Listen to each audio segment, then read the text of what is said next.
The following audio recording has been designed for learning purposes only. Do not share, distribute, or provide any type of copies, or this audio lesson will not be made available to you. Good luck with today's lesson. The average score on this exam was an 80.6%.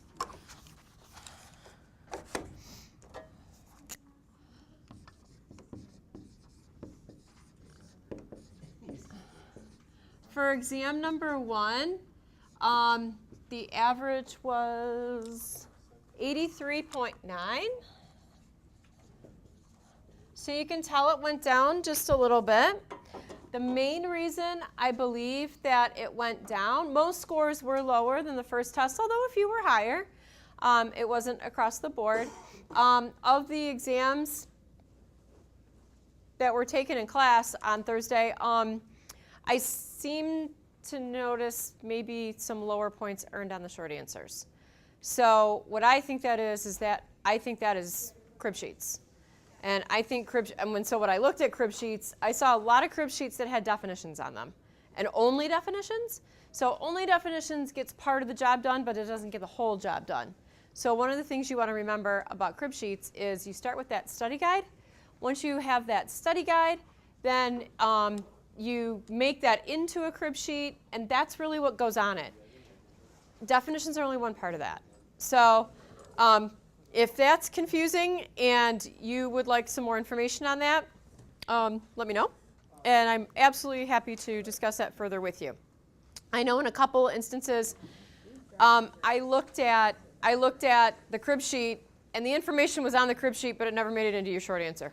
So I think I marked that in a couple of cases. And that happens. I get it. So all in all, fine, good, lovely. How are you guys all doing? Good, fine, and lovely? I'm tired. I didn't sleep well last night. I didn't get any sleep. That's why my hair's straight. I didn't have time to curl it this morning. I'm tired. You can tell when I'm tired. Yeah, you can tell when I'm tired. I don't feel like finishing my hair. So the other thing is it's week 9, so downhill, right? So the second half of the semester. Remember, we don't have any time off until after week 14, so plan accordingly. So plan your motivation accordingly, okay, folks? I can see it already. I literally had maybe 60% of my students in class this morning, and I had 4 emails this morning with car problems. That's crazy. No? Cold and tired? Yeah. I asked my students how they were this morning, and they said, cold and tired, professor. We don't want to talk about it. And I said, okay, I got you. You're late. I got it. You walked in after I passed it around. I got it. So, right? I got it. So, yeah, we're cold and tired. But it's supposed to be 50 by Saturday. So. Really? Yeah. Rain. But that's what's supposed to happen this time of year. No, it is going to get colder. It is going to be icy. It's better than snow. Well, yeah, it is going to get cold 1 or 2 more times. We get it. Yep. It's what we do here in Michigan. Remember, we live here. I think we should boycott the rain. We should boycott the rain? I think we should boycott week 9. Okay. So I'll give you a chance to look over your exam, but I am going to collect them. So just want to do that.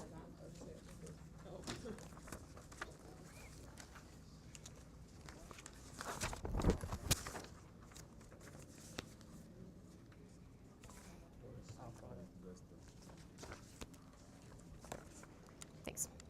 How'd yesterday go, Terrence? In class? Yeah? Cool.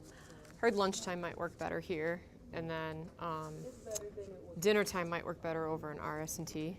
I heard there's gotta examine that, right? Gotta examine where the customers are. Yeah, that's really cool. I don't know if you guys think it's a big deal, but it's actually a really big deal. The hot dog stand? Yeah. No. Oh, yeah, you're keeping that. You're giving me the test. Where is everybody at your table? Aw. Like, where did everybody go? Okay, so we're moving on to Unit 3, and we're moving on to really the heart of the human resources management tasks in an organization. So this is kind of where we turn corners and we really start talking about some more hardcore HR stuff. As line managers, you are all going to do this stuff. You're going to deal with HR people on job descriptions. We're going to talk about that today. You are going to be a part of recruiting and hiring. You're going to be a part of giving performance feedback and making decisions about compensation and even maybe something like termination or a layoff. And that's why we said way back in Chapter 1 that all managers are responsible for human resources tasks.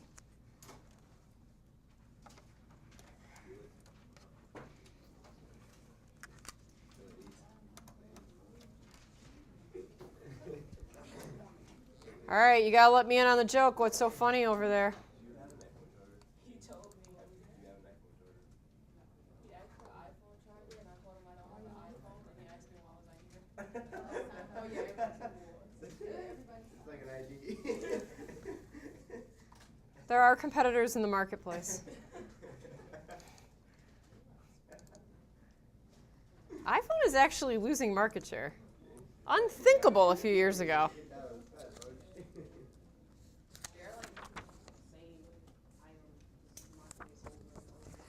So I'm going to ask you guys this question, and I'm almost afraid of the answer. What was your reading assignment for today?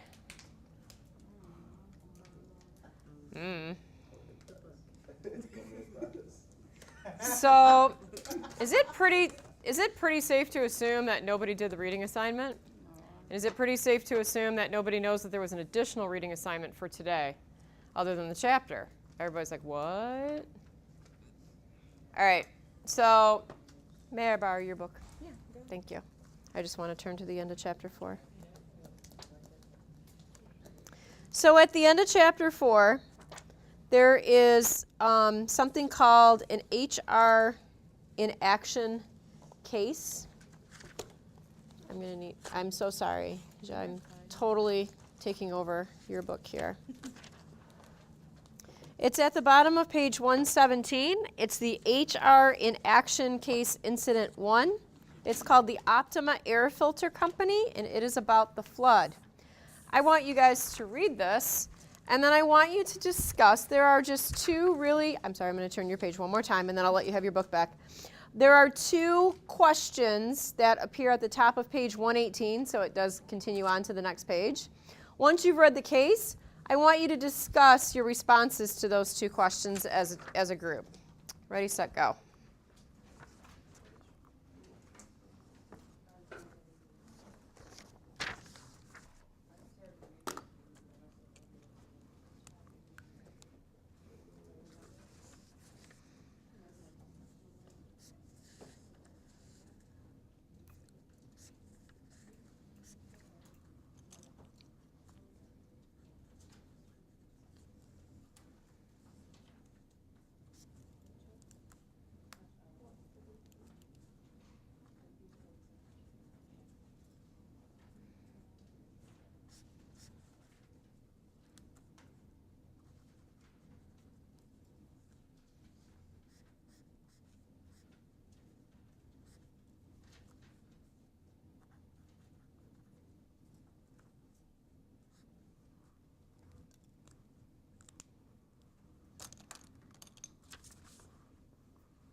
The HR in Action Case 1, it was part of your reading assignment. It's at the end of Chapter 4. So Tony, David, Rahima, and Rachel, you guys would probably want to form a group of 4 eventually, okay? When you're ready to start discussing. Thank you.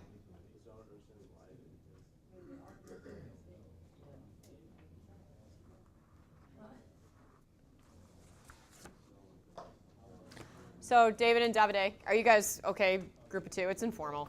You're not turning in anything. Are you guys okay being a group of 2? Okay.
Yes.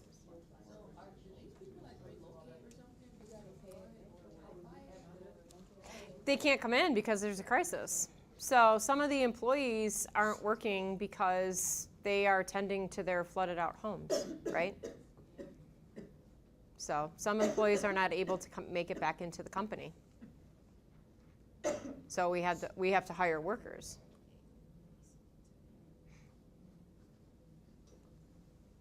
So how are they even writing this description that they're busy? That's the question, right? I mean, we know that Phil is taking some steps to try to document what jobs entail. Well, so like the people that they're done working on their houses, so they come in to like write the thing, like the description, or like. Well, he's got some employees who have returned to work, right? Some of his employees haven't returned. And we don't know. It's immaterial if they're going to or not, really. We know that we have to hire a lot of people because of that. Because what's going on after the flood at Optima? I mean, is Optima back up and running? Okay. And are customers still expecting their orders? Okay. So what's the problem in this case? Like what's going on? What's the issue? They don't have any particular job description, and they don't know what to teach them and what not to. Yeah, it's Same people have been doing the same job for a really long time. People taking over now, it's different. So it's a little chaotic, isn't it? So think about any type of a work situation. You've got processes. This takes you kind of back to Management 1010 when you talk about organizing. Because remember, jobs are organized, right, into a list of duties. And when we coordinate jobs in an area of an organization, then that means we can structure them so that they maximize efficiency and effectiveness. Well, Optima is neither being efficient nor effective right now. It's a little bit of a cluster, isn't it? Because we've got some employees who have returned, and they're called old timers. I hate that word, but whatever, we're going to go with it. And so we've got some employees who are back, but then we've got a slew of new people, and it's just kind of chaotic. I mean, people don't really know what they're supposed to be doing, and we have to figure that out right away. So part of the issue is that Phil feels that he needs to document some of the tasks of a job. Now, if you had read Chapter 4, you would know what Chapter 4 is about, and it is about job analysis. And job analysis is the process of documenting information in a job. So Phil has a pretty legitimate problem right now because he doesn't know if he should just take the word of the people, the quote-unquote old-timers, or if he should write descriptions the way that he sees fit. Make sense? Okay. So come up with answers on 1, 2, and 3.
All right, number 1.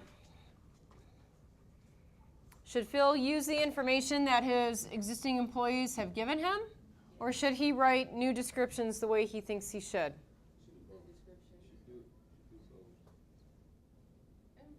You should use the input from the old timers and also use the standard for that job position, what like other companies are doing in that particular job position, and kind of like mix them both together and come up with. Make sure they're not doing shortcuts or any of that. Make sure the new workers are actually doing the job the right and safe way.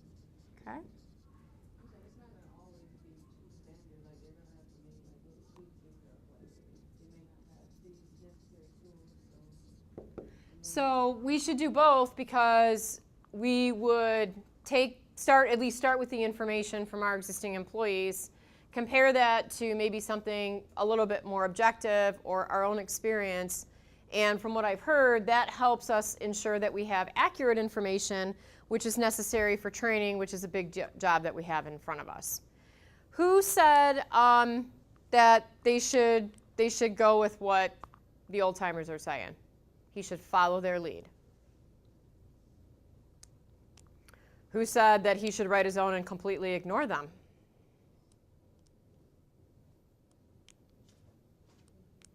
Who said that they don't really give a shit because McLean's talking out of her ass right now? Oh, I got a reaction out of you. Folks, this doesn't work unless you're working, okay? I'm tired too. It's cold outside. I get it. But we're not going to get through this if there's silence. We've had a couple of students speak up. I'm very grateful to you both for doing that. That gets us started, but this doesn't work. We said the first one already, we didn't choose any. So you said use the information from the old timers. No, we said we both, that's why we ain't say. Thank you. We just asked. Okay, so now I have 3. We agreed on both. All right. So I am going to challenge that later. Now, tell me how you would have conducted the job analysis. Because what did Phil do, basically? Get like all the stuff we do, like, How did he do that? description. How did he do that? Hire a business consultant? Okay, so he used a third party, right? He hired somebody from the outside, and he said, consultant, figure this out. And does the case tell us how the consultant collected the data? Okay, so all we know is that the consultant somehow interacted with the old timers and got their information. They had a job questionnaire. It was a questionnaire. Okay, so the consultant actually used a questionnaire. So how would you all have done this?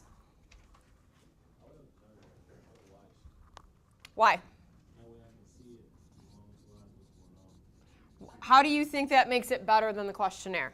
Because the questionnaire is kind of closed-ended. Let's let Terrence answer that as well. It could be asked a certain way that cannot be described with words. If they're old timers and they're doing it a certain way, the questionnaire not asking the way they're doing it. Like, is this job hard? No.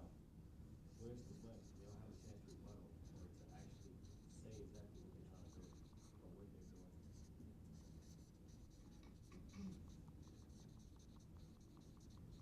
Sarah, please add.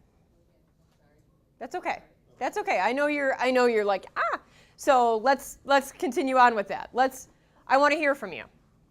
Oh yeah, I feel like the questionnaire could be kind of closed-ended. Like, they have like a list of tasks that she may not even begin to even know about. So if she like piggyback on what he said, like if she observes them, then she'd be like, oh, well, I didn't really think about this. I didn't think to ask you specific questions based on a job like that I'm not really doing. Okay, good. Who else? Be more on the job training, more hands-on. Okay, so we're going to separate the figuring out what the job is versus the training, because training is actually a different activity. So I can see where you're going with that because it's one of the reasons why we need this information. But actually, based on what we're learning in Chapter 4, we're not to training yet. So we're going to put that in our back pocket and we're going to whip that out in Chapter 7. Okay. What else? What other methods do you think would be useful? I've heard the consultants used a questionnaire, but we might not think that's good enough. We might need to observe.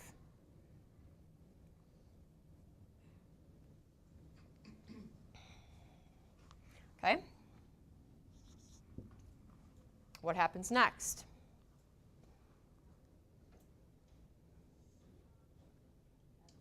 Sarah. We kind of came up with like, not really a solution, but like, because there's like 10 of the old timers and they already know what to do, but we can break them up into groups. And what the business consultant could do was like go over everything that they went over, like this is what you said your description was.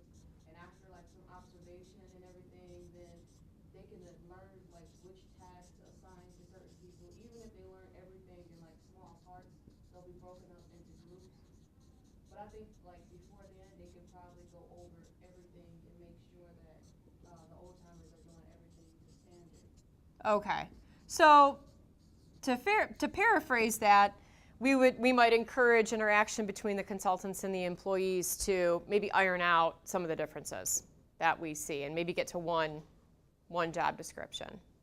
Okay. I'm going to come back to this, but what I want to do is I want to discuss what happens during this whole job analysis activity, because this is really the beginning of all of our staffing responsibilities.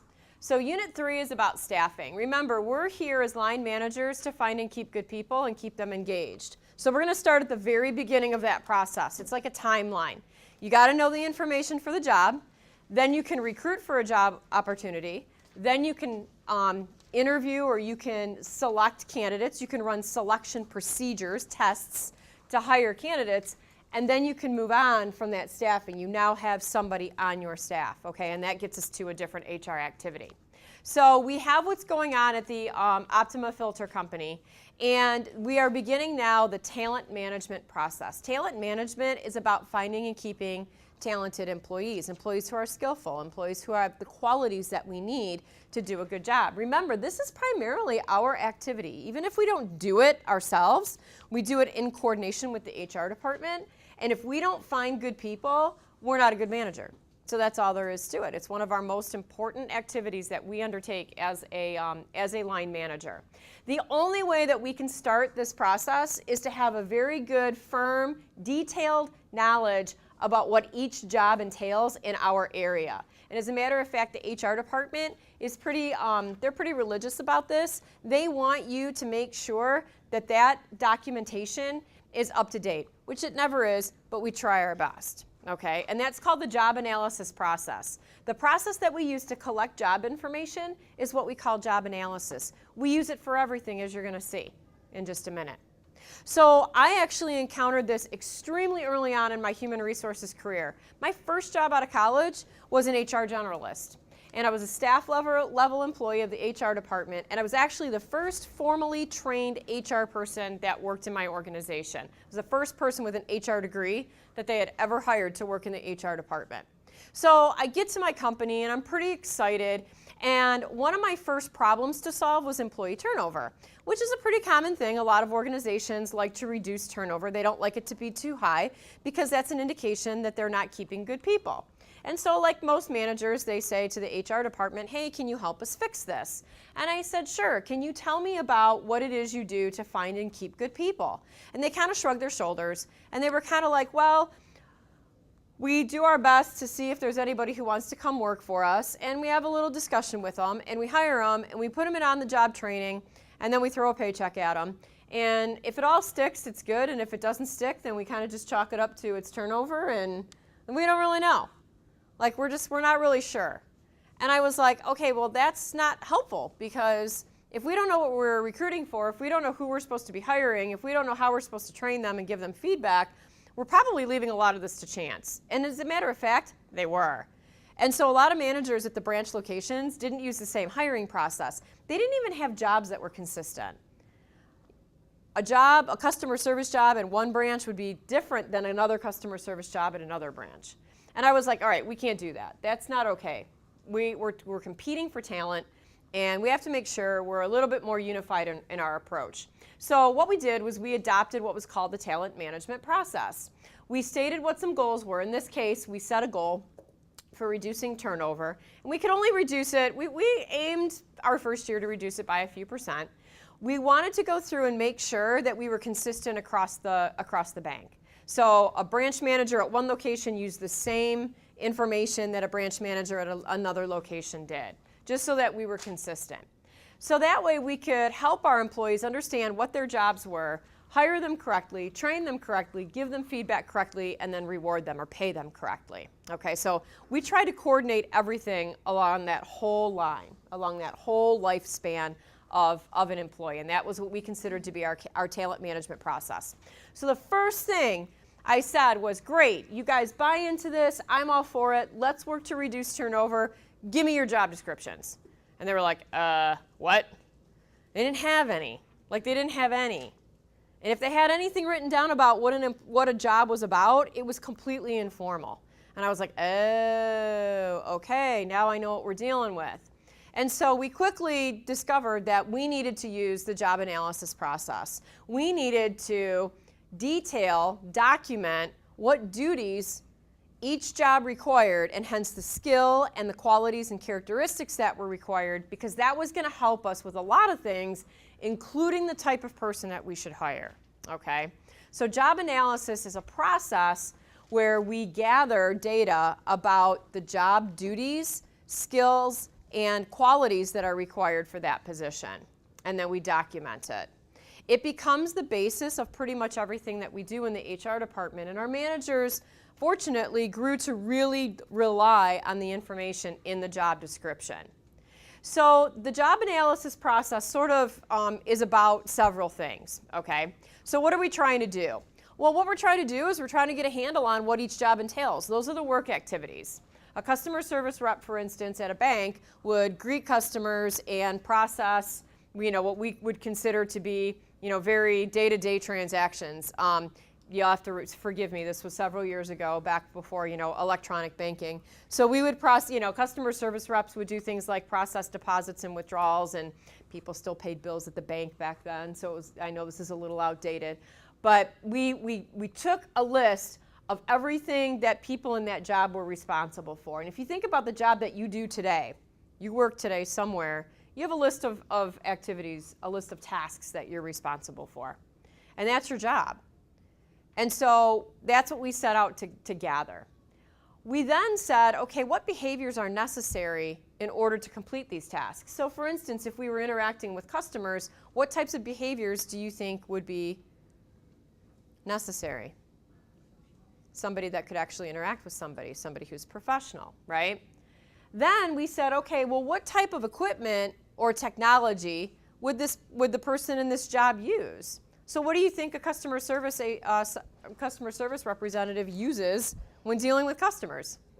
I mean, they use a phone, but if they're face-to-face, they're sitting face-to-face, but invariably they're on a computer these days, right? You think about, jobs that you have or have had. Is there any type of equipment that you use? You use all kinds of equipment in your job, Gino, right? You have all kinds of equipment that your people use in their jobs. So you gotta make sure you document that. You also want to document what you expect them to get done. If you expect them to interact with X number of customers per day, or clean up a certain number of sites per day, or whatever it is that you're going to measure performance on, you want to put the standard right in that job description. You're going to give that job context. In other words, you're going to map out how that job fits in to the overall structure in the organization. When I draw this should bring back some memories for some people. What is this? From 1010.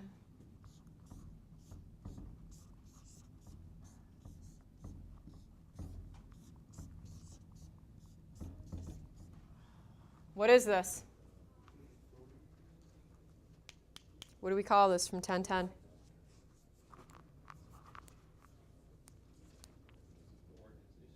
Thank you. It's the organization chart, right? And so in 1010, we learned that the boxes are the jobs and the lines are the reporting relationships. So the person in this job right here reports to the person in this job right here. That's what we mean by context. How does that job fit in to the bigger picture? And then lastly, we document what human requirements are involved. So for instance, if we're a customer service rep, I would say something probably along the lines of like demonstrated communication skills is probably required. So we're looking for a human with a certain type of skill. So job analysis aims to collect those 6 types of pieces of data, okay? So what do we use it for? Well, when we conduct job analysis, the output of job analysis, or the end result, is we have a document. And I'll get to the document in a minute, but it's called a job description. Has anyone ever seen their job description for their job? I've seen my job description for my job. It changes all the time. We're not going to worry about that. As soon as we get the ink dry or we hit enter on the computer, usually the job changes. We're not going to worry about that. That's just sort of how it happens in most organizations. But the job description for your job is actually a pretty important piece of information, because if we use it correctly, we use it in all of those blue boxes right there. We use it to make sure that we make the right recruiting and selection decisions. So in other words, we hire the right person.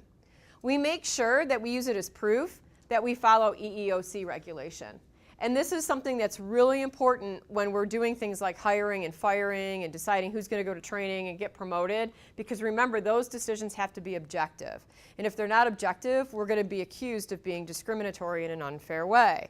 And we don't want that. And so if we always compare to the job description, we have less of a chance of not being able to defend ourselves. Notice how I didn't say we're going to, we have less of a chance of being sued. We can be sued anytime. But we have more of a chance of successfully defending our actions if we compare them to a standard in a job description. We use the job description for performance appraisal. Remember, we have standards in there. So when it comes time to evaluate the employee's performance, oh yeah, what were they supposed to do? Oh, they were supposed to do this. What did they actually do? Oh, they did that. Okay, well, let's document that in the performance review. We make wage decisions based on job descriptions, and then we also have training that comes up based on our job descriptions. So as you can see from the 5 blue boxes, job descriptions are a big deal.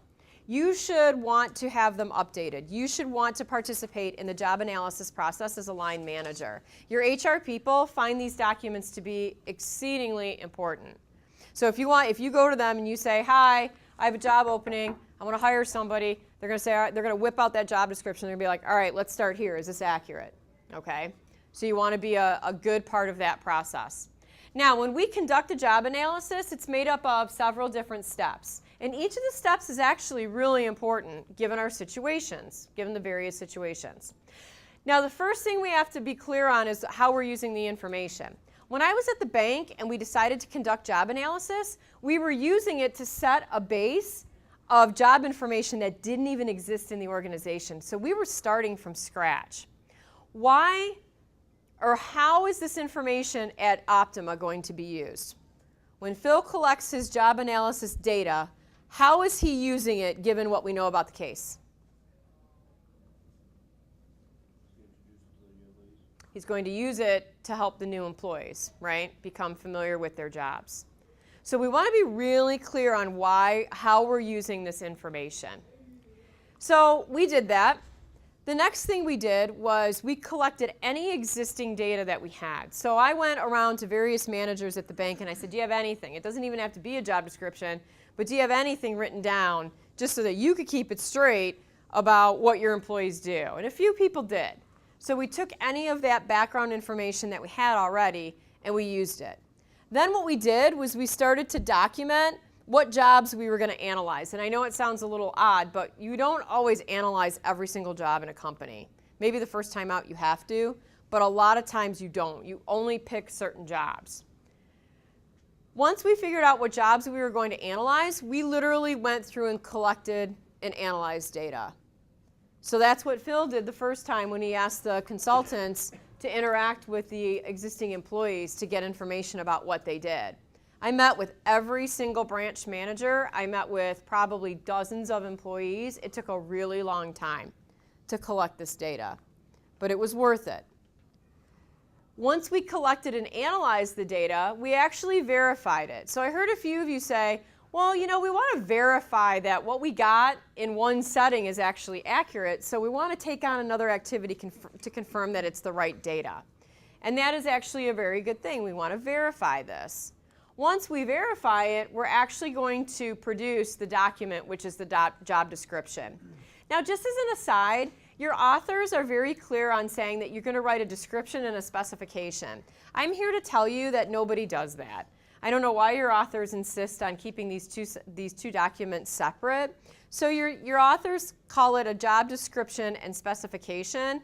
Every employer that I know of on the planet calls it a job description, and they put all of the information into one document, okay? So just roll with it, all right? I'm never gonna ask you a technical question on the difference between the two. So a few of you raised your hands and you know you've seen your job description in your company, and that's really good. And if you haven't, ask, see if it exists. Maybe it doesn't, maybe it should. So when you're undergoing these 6 steps, this is actually a huge project. Even if you have existing data and you're just updating it, it's a huge project. It's something that your HR people are going to lead, but like I said, you want to be involved in it because your employees are going to be involved in it, and they're actually going to be kind of nervous about it, okay? So when they're nervous about it, you want to make sure that you're involved with the HR department. Why? Because then you can kind of calm your employees' nerves. Because whenever somebody that they're not used to seeing comes around and is like, so tell me what it is that you do every day. If you've ever seen Office Space, there's actually a really funny scene in Office Space where Peter Gibbons is meeting with the Bobs. Those are the 2 consultants. And the consultants are like, what would you say you actually do? Actually, it's not, they don't say that to Peter Gibbons. They say it to the other guy who doesn't really have a job. And he's very nervous because he feels like he's going to get fired because he's going to get found out that he really doesn't truly have a legitimate job in the company. He takes specifications from a client and he gives it to the engineer, but he doesn't actually really do that. He actually has his secretary do it. And so he's like, I've got people skills. I'm a people person. I take the specifications from the client to the engineer. And they're like, wow, but you really don't do anything except run things back and forth, right? So your employees are actually going to be kind of nervous about this when somebody comes around and they start snooping about what's going on in jobs. And maybe that's a little bit behind what the old timers are doing here and how they're kind of reporting what it is that they're doing. You need to be a point person for your people and for the HR department. Your goal is to make sure that the information is accurate, that it's easily understood by everybody, and that you want to make sure what your HR department is using in order to get this job analysis done. Now, we have 6 ways that we can collect job analysis information. So that was question number 2. So this is why you want to read your reading assignment before class. So we actually have quite a few ways to collect information. We can use a questionnaire, which is mentioned in the Optima case. And so all we have to do is send out a form and that says, hey, employee, could you maybe track what it is that you do on a daily basis and tell us about it, okay? And then we can have them fill that out. That's great. We can send this out, push it out to dozens of employees at the same time. We don't have to take the time to observe anything, but we're also relying on that employee's maybe honesty to give us accurate data, okay? And whenever somebody is snooping around and asking us what we do, we kind of tend to make ourselves like we're important. Well, of course, I do very important things. Why are you asking? We can also, like Terrence said, we could observe employees. And that way, we're observing it with our own 2 eyes. We know exactly what those employees are doing in that job, but that's hugely time consuming. I used to spend a half a day with people in the job, just watching them do what they did. The other problem is that they have to have a job that's observable. I mean, how easy is it to figure out what somebody does if they're sitting at a computer all day? It's kind of hard. You have to ask a lot of questions. You kind of bug them a lot. They're like, oh my God, when are you leaving? I'm tired of answering your questions. You can have employees keep logs of their information. You can interview them. Again, they get a little concerned about why you're asking them so many questions. You can actually use existing information, and we call that a quantitative analysis and internet-based analysis. We can go out and actually do research about representative jobs. So we've got 6 ways to collect this job information. Once we collect it, we want to make sure we get it into a document that's used throughout the company in a consistent format. And this is the job description.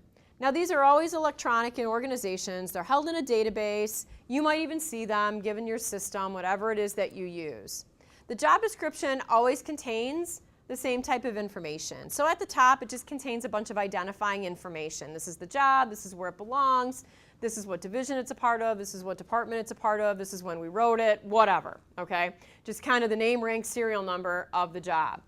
The next piece, which is actually really important but isn't written right away, is the summary. So based on the duties of the job, we can write a summary. So if we really just need a quick and dirty explanation of what this job is about, we can read the summary. It's usually like 3 to 4 sentences, and it's just like this, hey, this is what the job is about, okay? Really, the meat of the data or of the job description are what we call the primary responsibilities. Customer service agent greets clients.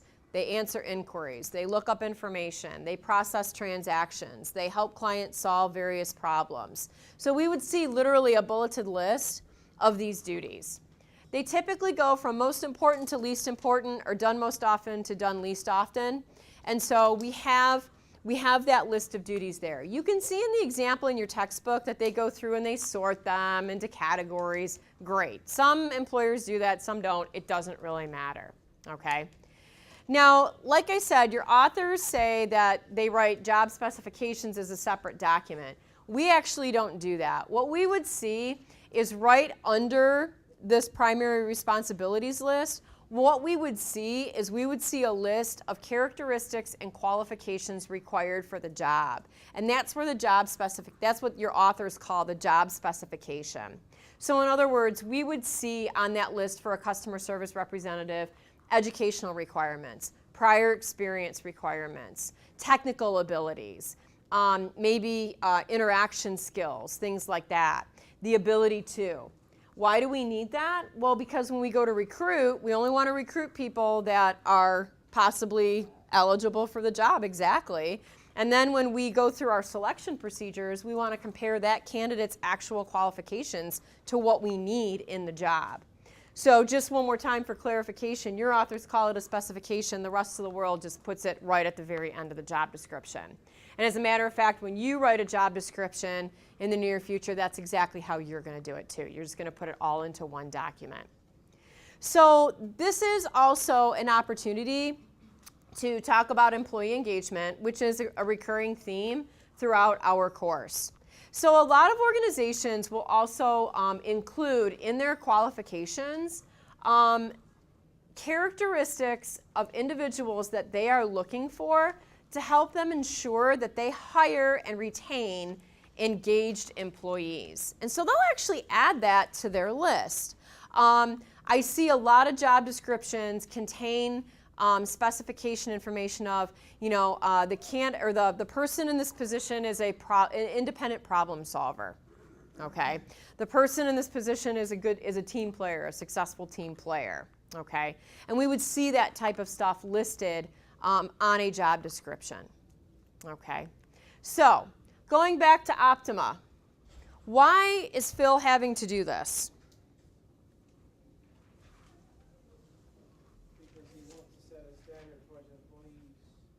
Okay, he wants to set a standard. Did he elect to take on job analysis, or was he forced to take on? So he was forced to take on job analysis. So there's a little bit of a crisis situation. So he's using it to train a slew of new hires because he had to hire a bunch of people because a bunch of other people couldn't come back after the flood. So his circumstances are a little urgent. Are they not? I mean, they're a little urgent. So if they're urgent, is it worth taking the time to go back and observe people? I would say yes. Krista's shaking her head, and a couple people are saying yes. Say it again. If it's urgent, how do you have time for that? See, that's the question that I want to bring up. If it's urgent, how do you have time for that? Now, if he shuts down, if Optima shuts down because they can't produce filters, because they can't get their shit straight, he's got more problems on his hands versus just what employees are responsible for in their jobs, right? He's going to start losing clients. So Chris is nodding her head. So Chris, I'm going to put you on the spot. I'm sorry, but you're nodding your head. So what do you think that leads you to believe in terms of how Phil should kind of handle this? I mean, I think he should just handle us as in, like, more, I guess, like, urgent. So, like,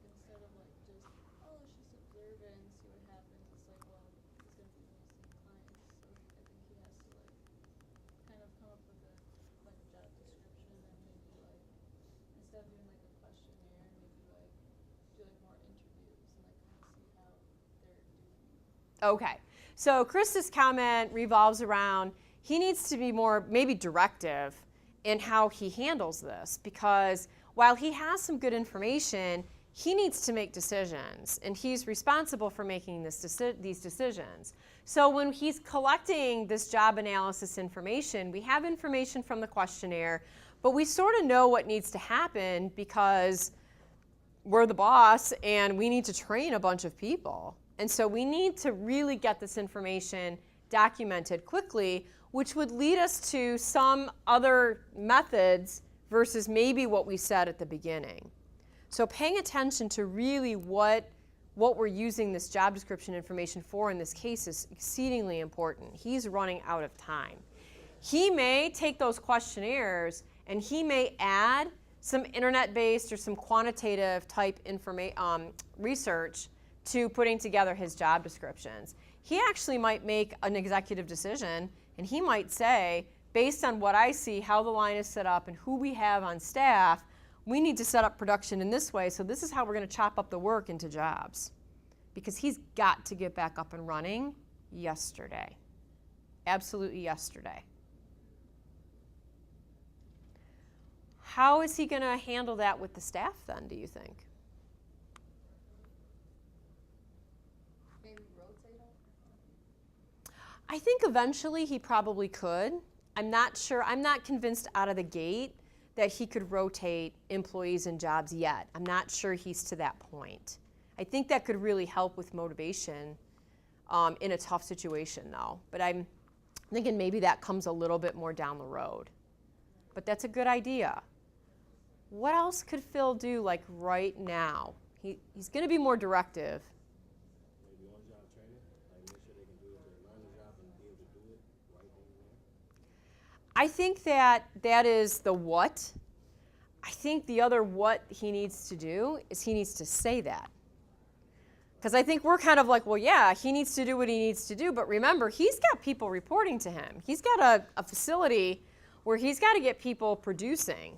And I think the biggest thing he needs to do is he needs to communicate why he's doing what he's doing, being straightforward, perhaps being a little directive, but at least ensuring the staff that once we get this ironed out, we will be able to go back and take a look at the design of these jobs. But right now, it's filters out the door. And from a leadership perspective, that is his job one. If he doesn't get that right, like yesterday, he's got way more on his hands than just inaccurate job duties, because he's going to start losing customers. Yes, ma'am. But wouldn't he lose customers if like they have to send out like defective items or whatever? So it is, and I mean that's the problem, right? Because it's kind of chaotic in there. We're not really sure if the quality is where it should be, but he's got to get a handle on that. And so because of the urgency of the situation, I would propose that he needs to be a little bit more directive and how he carries this out, at least out of the gate. But explain why he's being so directive about this. I mean, somebody's got to get the shit straight, for sure. So folks, you're going to be faced with decisions like this. As a matter of fact, very soon you're going to be faced with decisions like this, okay? Has anybody worked on a job analysis in their company? Has anyone ever been interviewed about their job? Like what, not as a candidate, not for the job, but when you're in the job. Has anyone ever come and said, hey, we just need to get a good record of what it is you do every day? Okay. Okay. They like gave us stuff to say what we do, like before they asked, like before like the hire. Is this more military experience? Okay. And so you're nodding your head too? Yeah, I was the person asking, and I was on both ends. Really? Well, you have a pretty unique perspective about this. For sure. Like when inspections come through, they always ask you these type of questions. Yeah, that is actually another use of this job analysis information. Military or non-military, because I went to dental school too, so even in dental school, we Okay. had these big inspections, and Yeah. they asked us so much stuff. Right, and that goes back to the standard, right? We have a standard that we're trying to set in each job, for sure. Okay, so folks, I'm going to give you a really big heads up on something. You're going to come in on Thursday, and you're going to be expected to like implement what we discussed today. So the outcome of your work will be, I think, much better if you are prepared. So knowing some of the things about the steps and the why and the what, I think is going to be exceedingly important to you. So I would come in ready for that on Thursday. All right? Can we do that? I know it's week 9 and life sucks, but we can get through it. Good luck with today's lesson.